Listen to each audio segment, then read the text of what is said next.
What's up, YouTube? Back with the '08 Dodge Charger. I was driving, cut off on them. It wasn't cranked. Like it was locked, like the motor was locked. Took everything apart.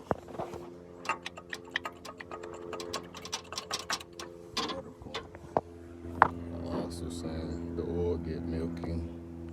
I heard a little rattling already, so I just checked that out. Look pretty bad. Might need a new motor. I'll let y'all know. Stay tuned.